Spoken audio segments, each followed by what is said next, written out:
What's going on, guys? My name is Vincent. Welcome to the channel. In today's video, I'm going to do something a little bit different. I'm going to compare homestay to SFU dorm. So homestay is a little bit complicated than you think, so I will link out a lot of resources down below, or also for dorm. So if you want to check out after this, feel free to check out the description below. Just for a simple comparison first, my homestay this cost me $825 every month, including breakfast and dinner, so 2 meals. So without further ado, let's go to SFU and meet my friend at his dorm.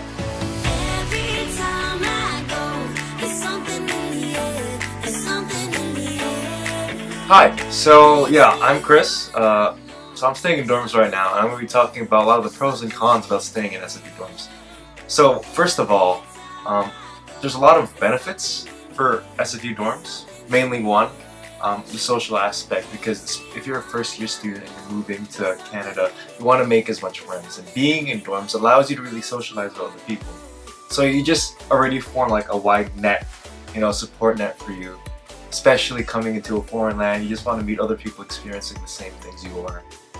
Furthermore, with rent especially, you'd think it'd be cheaper than most places, but it's actually around the same.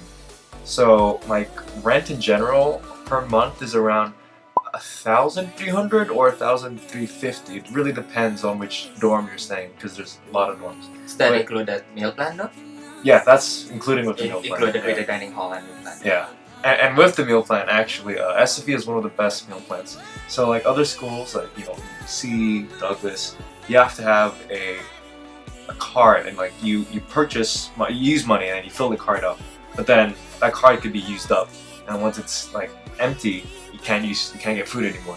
But with SFU, what you get is a meal plan, and this meal plan is for 24/7, like 24/7, every day, every week. Every day, even Sunday, it's also 24/7. Oh, exactly. Wow. And it's great because it's unlimited. It's like a buffet. You have an access to a 24-hour buffet on campus, which is pretty great. So like, let's say you're studying, right? 3 a.m. You're hungry. You just go down to the dining hall, get a burger. Midnight snack. Yeah, and for some of you, like midnight snack. Exactly. Yeah, it's great. Or for my case, I usually get like cereal because I don't want to get too fat. Yeah. I'll be honest. I've had a few burgers too. It's really messed up. Yeah, no, I've gained like a few kilos my first time, right? Wow. You just eat a lot. Because you keep on eating. That makes sense. Though. Yeah, and you have to learn how to control yourself too, which helps because the dining hall also has a kitchen, so you can cook your own food. There's also a salad bar, and like it's just a vast variety of food. But with Corona recently, it's kind of hard because it's limited. We can't have that much contact with food and with other people, so. The dining hall is a lot different now. However, when you guys do come over when Corona's over, just expect it to be like a great experience for dining hall. We expect it's supposed to be back to 24 hours, 24/7. Yeah, it should be. That's the main draw of the dining hall here. I think because they wanna get at least contact as possible. Is there more people work there? Like a lot of people. Like there's actually there are a lot of people, and they're from everywhere. It's very like diverse. Yeah. Also with res, you have to do your laundry, but it's downstairs. It's downstairs. We'll take you down. We'll take you down, but essentially, okay. So you get like this card. It acts as it's like a compass card for your laundry. So essentially, what you do is you fill this up, and you just tap it on the machine, and then you just do your laundry. Oh, that's really nice. Yeah, it's around like $6 to dry your clothes and to wash your clothes. How much again? $6. $6. Yeah. So assuming you do every week laundry, so it's gonna be like $6 every time you wash and dry. Just it. I don't think that's too bad. It's pretty alright though. Yeah. The dining hall it was really good, right? Great. But then with Corona, the services stopped, the lack of food, so it became pretty bad. However, nowadays they're getting better again because they're realizing like, oh crap, people don't like it. And that's a good thing about dining hall because your feedback actually does matter, especially on their Instagram page. I don't know where you can leave the link for that, but basically like they could see like, oh, I want better food, and then usually they say like, okay, well it's a special day today, we'll have barbecue, and then they have a barbecue thing, or like, oh, we want Greek food. Yeah. There's also some good sushi. There's our friend Iman. Yeah. Right? He was like, oh man, I dream of the day when dining hall has like fried chicken again. And then they listened. They gave him fried chicken. They said to the guy who said he wanted fried chicken, "We grant your wish." And they had fried chicken. Yeah, It's pretty so great. It's pretty great. The community in here is really, really good. Yeah, actually good to be an introvert on res. Not necessarily Because it forces you to speak. Yeah, and even passively, if you're walking around, you're bound to meet people. You're bound to, like, it's impossible to avoid people. So you'll meet them passively. Yeah, so it's not too bad. All right, so let's check out the building. Let's go. Let's go. Okay, so here.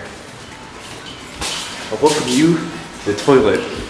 So essentially, I live on the east side? Yeah, I live on the east side of the building. And if you want to live in towers, you have to get the east side. And there's a reason why. Come here. So most of the towers have 4 doors, right, in the showers. This one has 3. And the reason being is because this is the normal size one, right?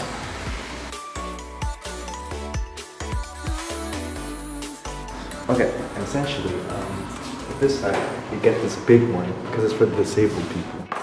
And it is around twice as big. There's also a ledge here where you can put your stuff. So like, put your stuff here. It's pretty cool. And usually you get like a place where you hold all your shampoo, so I usually put it here. And it's just a better space. You can like, you come out and you're good. It's finished. But here, check this out. If you go in the other shower, it's tiny. Look at this. Like, you shower, right? But then you have to open it to get your shampoo. So water gets water gets everywhere. And then where are you gonna put your clothes? You can't hang it. So you hang it here and hang it there. And when you change, because you don't want to go out with just your towel, when you change it, it's so tiny and the floor is wet. It's not a great experience. So I recommend going to the east side because you get this from. Also, you get, it's good for lighting. You can see my cameraman here. Pretty cool. And these toilets are pretty small, right? But they're okay, no problem. But let's say, I'm feeling pretty hot, you want more space when you take a poo, I guess. And boom, you get a giant ass toilet. Pretty cool. Because, one, you can poo, get your tissue here, and let's say you want to shower, you have all of your shampoo and stuff. You just put it in the corner. So it's away from the toilet, so like none of the water gets there. You don't have to touch toilet water. Also, if you have a wheelchair, it's pretty cool because the mirror here is tilted downwards. So since it's tilted downwards, people in the wheelchair, they can see themselves a lot easier instead of being just a head down here. So yeah, it's pretty developed for people who have handicaps, because another thing about the toilets here is that they have rails. Like here, right? So let's say you're disabled and you can't take a poo, it's easier to actually lift yourself onto the toilet, and you can put your wheelchair there too. Yeah. Ooh, that was kind of loud. Same here. I didn't tell you this, but you have a wheelchair, you go yourself down, and then you can sit. There's handles here too. So, if you have a broken leg, you can sit down and take a shower. Pretty cool. But why would you break your leg? I don't know, man. You have to be like a really good varsity player or something. Alright. So now we're going to the common room. This is one room. You can take a shot of that if you want.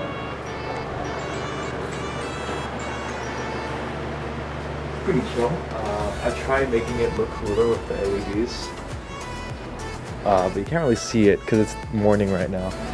But usually, it looks like this. But, to each their own, you could customize your own rooms, you could decorate it. I personally like Star Wars a lot, so I just put that in.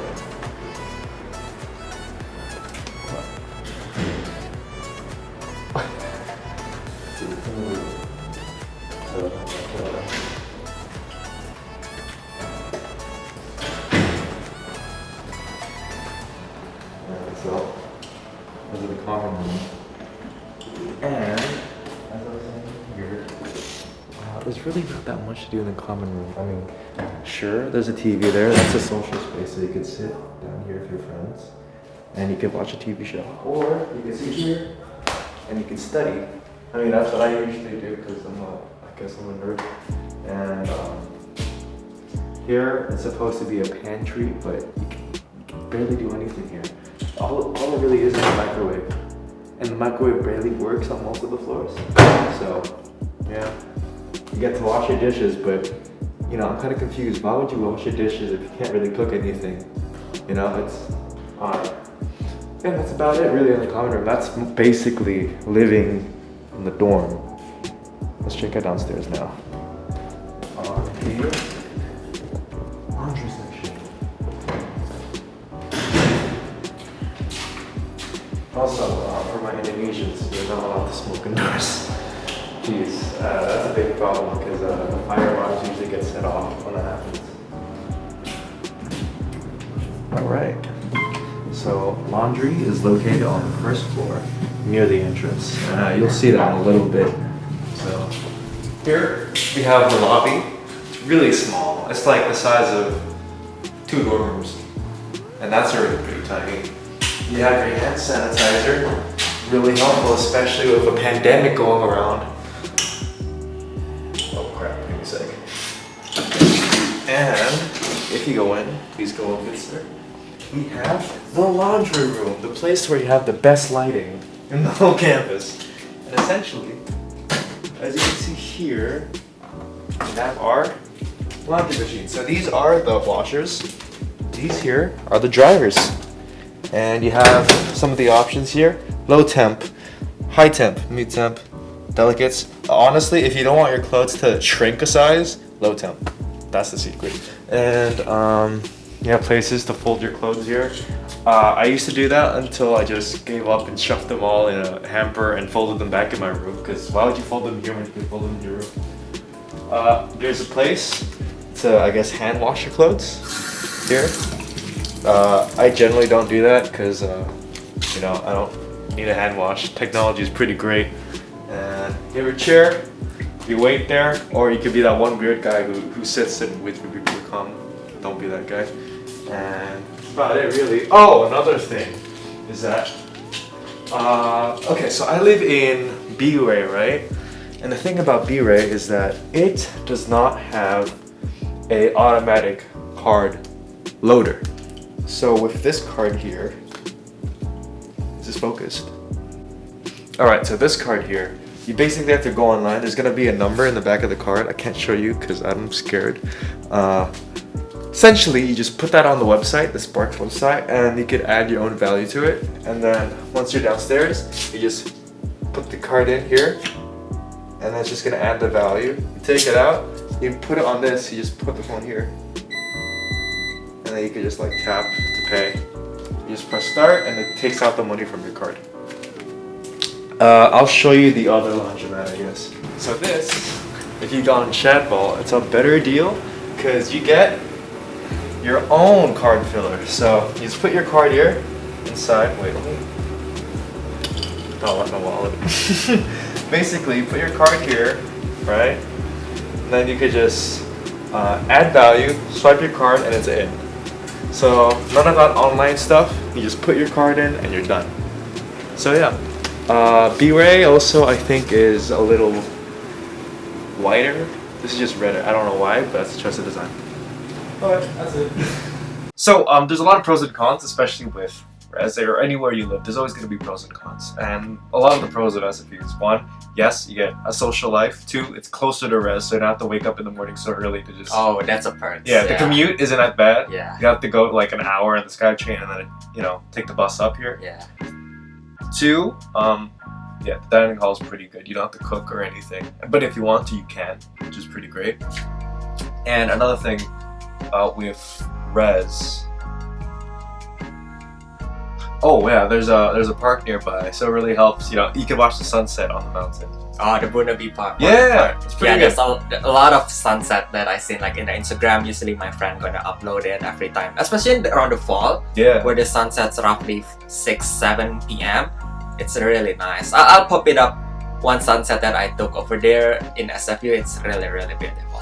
There's also pretty low initial costs. So if you move into an apartment, usually you have to buy furniture, but on res, everything's already given to you. You have a table, you have a wardrobe, you have a fridge, etc. There's a lot of cons too, though. There's always cons of everything, and the main con is that one, it's good that you live on a mountain, and two, it's also bad that you live on a mountain because first you feel isolated. Vancouver is one of the best cities to live in right now. And you stay 24/7 on a mountain. Yeah, you feel really disconnected. Yeah. And on the mountain itself, it gets really rainy and really foggy throughout the year. The only year that's clear is season. Summer season. But like fall, winter, spring, it's always foggy. It looks like Silent Hill. Oh yeah. Yeah, and it's scary because when you're going on the bus, you don't see anything. And sometimes in the winter, if you do live on res, there's so much snow that the buses stop and you're trapped down the mountain.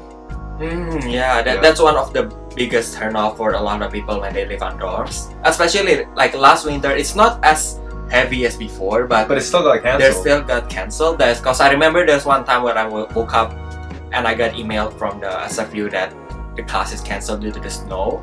And it's nice if you live in the homestay is that you can go out, have some fun with the snow, and go to see some winter wonderland, like go to Christmas market because it's snowing. It's a really nice photogenic place. But if you live on the dorm, you're stuck. You're stuck on the mountain because it's elevated. Yeah, the buses can't really go up. Yeah, it's not 4-wheel drive. Yeah, so it's really scary. Yeah, and there's one more thing though. If somehow you stuck down, like for example, in the morning you go to the downtown and you have fun there, and it suddenly snows so hard that the bus can't go, you're basically stuck. Yeah, you're trapped under the mountain. You have to walk up sometimes. Yeah, or else you gotta find someone to stay over with because you cannot go up here. It's pretty bad. It's pretty bad. That's happened to a few of our friends actually. Yeah, that one I can confirm. They had to walk up. They had to hike up the mountain. Yeah. And it took roughly 15 minutes for a bus to get here, so if you walk, probably an hour. Or even more because of the thick snow. It's pretty bad. It's pretty bad. Another pro actually, I just forgot, is you have access to school facilities. So you have your gyms, you have your tennis courts, soccer fields. That's pretty cool. But also at the same time, living on res, you feel like you have a lack of privacy. Especially, let's say, in the towers, okay, which is a kind of dorm they offer, right? Tower service. Essentially, it's you don't really get that many social spaces, so you feel like you're mostly trapped in your room because it's designed in a way that a lot of people are crammed into a building, right? And there's only one common room, so you would assume that okay, they'll go to the common room. However, if you're a new student, sometimes it's kind of hard. So you feel like, oh, never mind, I don't want to go there yet because there's probably another group of people who are well established. So you're like, oh, I don't want to intrude. So you feel like your only comfortable private space is your dorm room, and it isn't that big. So you feel kind of cramped. And with Corona lately, you can't really go out or you can't really meet new people, right? So those established groups on res are already established, So it's like, oh, I don't want to intrude. I guess I'll just stay in my room.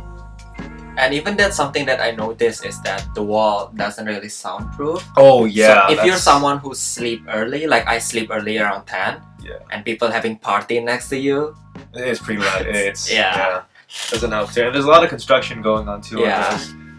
I don't know when that's finishing. Probably 2025.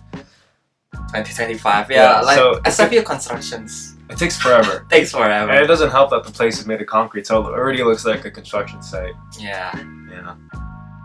But overall, there's its pros, there's its cons, So it really depends on what you prioritize more. If you want to, also another pro I forgot to mention offhand is that living on res, actually your grades increase significantly. Grades increase? Yeah, because you get to work with your friends, and that's important. Because if you live, let's say you have a friend living on the other side of the city, you have to actually commute, and you're not as motivated to do that. The drive, the distance. Kind of takes away from that. Yeah, it takes time to do that. Yeah, but on res it's like, okay, let's meet up and study. You just study, which is great. Yeah. You don't even have to change your clothes. So. Yeah, I know, it's amazing. But there's a lot of pros and cons. It really depends on what you prioritize. So let's say, okay, education and like friends.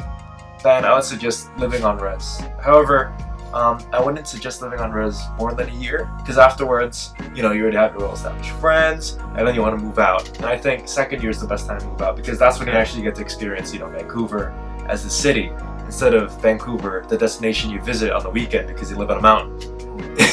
Yeah, true. Like by the time we're recording this right now, we're actually entering our second year. Yeah. And even by now, or even few like last term, there's a lot of our friends that already move out. Yeah. Like they're looking for apartment because basically you already found Your friends. Yeah, your friends, your group of your gang or whatever you want to call it. Yeah. But usually you're gonna move out with them. So most of my friends, what they do is they find an apartment or 2 to 3 bedroom apartment and they live together.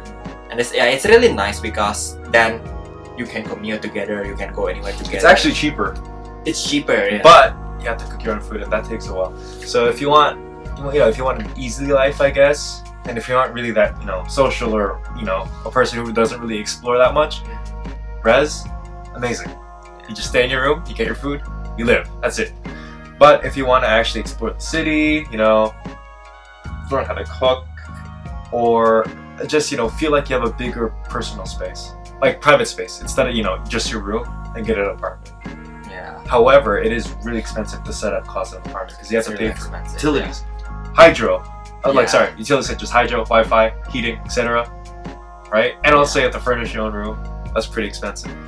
But with res, you don't have to do that. Wi-Fi's free. You have to pay your water bill. You can turn your electricity on the whole time. All the time. Yeah, no one cares. No one cares. But don't do that. That's an apartment. And that's the same with the homestay as I mentioned before. So homestay is kind of a better alternative if like money-wise compared to rent, but of course it depends on your luck or even if you know someone. Like the first homestay of mine, like they're pretty cheap to be honest with you, so it's not a really nice experience. And then I moved out to another homestay which I know them well before I move in. That's why I really like it. That's why it's kind of luck based in homestay because we basically SFU, they kind of provide a third-party service where they find you a homestay, but if you're not lucky enough, then you get a pretty cheap one. Yeah. It's kind of a gamble to be honest. It is a gamble. It is a gamble. But Really if a you get gamble. a really good homestay, it's really good because Really one, good. it's cheap. 2, the food is it's homemade, Yeah, right? and you can learn about their culture. Mhm. It's a lot of pros there too. Yeah, it depends on what do you really like and what do you prefer, I guess. Yeah, because with the homestay, you get the social aspect. You get to meet, like family. 2, you have a family. That Yeah, means you get someone, a support system already. 3, it's cheaper, right? Yeah. Usually. And 4, it does feel like you have a bigger private space. Because you're not just in your room the whole time. Unless, you can be, but you can also go out. You have a nicer toilet. yeah. You don't have a shared toilet, You don't have shared toilet, which is yeah. something you have on res. And that's an ordeal because, some people aren't necessarily neatest. Yeah, So you can find dirt or like tissues just everywhere. everywhere. Yeah. So it Yeah. really depends on what kind of floor you got for dorm. Yeah, so if you really want to break down, basically dorm roughly $13.50, and then for homestay it depends on how much meal you want. Like they have like 1, 2, or 3 meals. For me personally, I have 2 meals, so breakfast and dinner. That one is $8.25 every month. And if you want a 3 meal, it's $9.50, so it's include your lunch, which is really good. Like it's like assuming, let's say we compare it to $9.50 because 3 meals is the same. So you save roughly $400. Yeah. Which is like really nice. Like $400 you can go out shopping or even spending on other stuff. But of course, commute-wise, it's take a little time, especially if you got in a homestay where it's quite far. So you have to take the bus and you have to take a train, and the bus usually come every half an hour. So you do stress about it once in a while. Yeah. You really do. You do. I did. You stress that once in a while. Also, most homestays tend to be like far from the station, so you have to use a bus to get to the station, and Yeah. then you could go somewhere else. Yeah, like my first homestay actually took me roughly 15 minutes by bus to get to the station. Yeah. And my second homestay now, it's nearer, it's closer, it's 5-minute or 20-minute walk. But again, this homestay I found it myself, so I know them. It's technically not the one that I get from their company, so I'm not even. I don't think that's count. Yeah, because it's not what they find for you. And homestay, it's also that they can tailor to your preference. So let's say you don't want any animals, or you're fine with animals, maybe pets. Like you can actually fill the form about that. Like I'll list it down in the descriptions if you want to know more about it too. And also link in the descriptions about dorm. So if you want to check about more, you can take a look. Pretty good though. So guys, as you can see, I'll pop it in the screen again one last time of the breakdown of the detail if you want to see. There's a lot of pros and cons as how my friend Chris explained before. It really depends on type of the person you are and what do you prefer. Whichever do you prefer, I linked out a lot of resources down below for you to see. So you can check it out and see which one works for you, which one do you think is best. Because something that you think it's good, maybe it's not that good. That's why you need to do your research too, and by looking at all those links that I provided below, I think it will give you more clarity, because now you will know like deeper about which stay do you prefer. Because if you're coming here, you're going to stay for a while, so I really suggest and really recommend you to find something that really suits for you. So thank you guys so much for watching. I know it's a pretty long video and I really appreciate if you watch until now. And don't forget to click the like and subscribe down below if you want to see more of this kind of videos. Also comment down below what do you want to see, and I'll see you again next Saturday.